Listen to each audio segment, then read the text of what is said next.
Welcome back to the Ed Show. There is a survival of the fittest, rich versus the poor mentality threatening to destroy the Chicago public school system. It's a dynamic threatening school systems all across the country.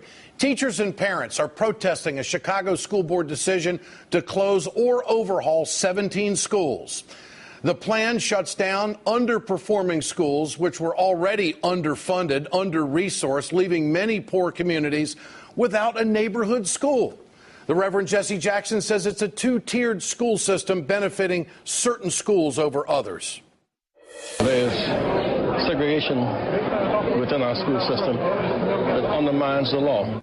Really good sales pitch. Let's turn to Karen Lewis, president of the Chicago Teachers Union. This is not about a teachers union. This is about the kids in the classroom, poor neighborhoods in Chicago that are being targeted for closure because they haven't been given the resources to survive and to achieve in their test scores. What's really going on here, Ms. Lewis? Well, what's really going on is a planned, very well orchestrated attack on public education in Chicago. So we have seen that the third in charge at Chicago Public Schools has said clearly, we're not going to finance schools, we're not going to fund schools that we plan on closing down. So this has been something that's been going on for quite some time. It is the status quo in Chicago, by the way. We had some earth-shaking, breaking reform in the late 90s where we had local school councils have control over hiring and evaluation of principals and also evaluating and looking at discretionary funds in the budgets for those schools. Well, once you put a school on probation, you take away the power of the local school council. So there has been this stealth attack on democratically controlled schools for 15 years. Well, so now it's just top down. All right, but the schools that are being closed are in impoverished. 15 years. Well, so now it's just top down. All right, but the schools that are being closed are in impoverished neighborhoods. Is that correct? Absolutely. Okay. Absolutely. So how many schools have been closed in affluent neighborhoods in Chicago or in middle class neighborhoods? Ed, you know how many? Zero. Okay, zero. So let's talk about this. So you're saying that this is about resources. This is about giving up on school districts and schools in impoverished neighborhoods, and you've had an official tell you, please reiterate what that official told you about funding to those schools.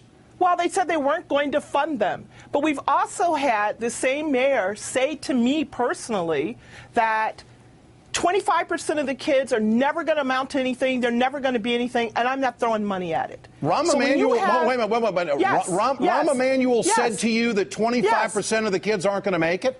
Yes. The first time I ever met him, and we had dinner, and he told me this, and I was stunned. I said, even if you believe that, you cannot say that to me. But then you go out and you So he's accepting failure is what he is. He's pushing... Well, no, he's saying he's not going to fund it. I mean, so what do? You take places that are on their way up, you take them over, and then you start touting these numbers that aren't true. Twice as much support.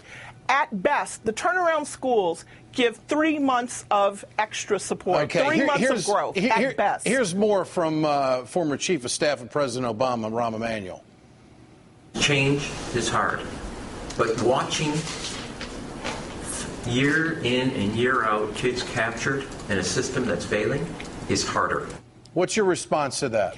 He is absolutely right, but this has not changed. This is the same old status quo policy that we've been under for the last 15 years, and it doesn't work. It is a failed policy. It's Chicago Public Schools' failed policy, and they have exported this madness to the rest of the country. Okay, so what happens to these kids in these poor neighborhoods where the schools are shut down? And, of course, we should point out that they give millions of dollars to the charter schools. What happens to the kids? Where do they go? They just get bused to another school? Some do, some don't. Some stay in the same school and they bring in new staff. That's the turnaround model. But what's interesting about the turnaround model is that they also push out kids. Wait a minute now. They bring in new staff? You mean they get rid of teachers? They deem them... Teachers, principals, lunchroom ladies, security guards, everybody. Everybody goes. All the adults go. And what do you say to Rahm Emanuel? He says the test scores are better. Okay, and I'm going to tell you again, 3 months of growth at best. Okay. So this is their talking point. It's a talking point. All right. Don't buy the hype. So Rahm Emanuel's lying is what he's doing.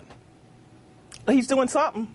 Is he lying? Is he telling the truth to the public when he stands in front of the microphone and says that scores are better and that this is the way to go and it's better for the system? It depends on the school, but I will tell you, in many of the schools, the scores are not better. Okay. They are not better. Karen Lewis, so you can spin it. Well, I don't want to spin it. I want the truth, and I think it is wrong that we are picking and choosing is what we're doing. We're picking and choosing the poor versus the rich in this country and hiding behind saying public education doesn't make it. How many teachers are going to lose their jobs because of this? Anywhere up to 800. Okay, so there just happens to be 800 lousy teachers in Chicago. So let's just get rid of them all. This is all about the money, and this is all about the wealthy and the charter schools. I'm not going to let this story go. Karen, I'm out of time. I got to run. Thank you. Appreciate your time tonight, and please come back with us. Karen Lewis, thanks for joining us.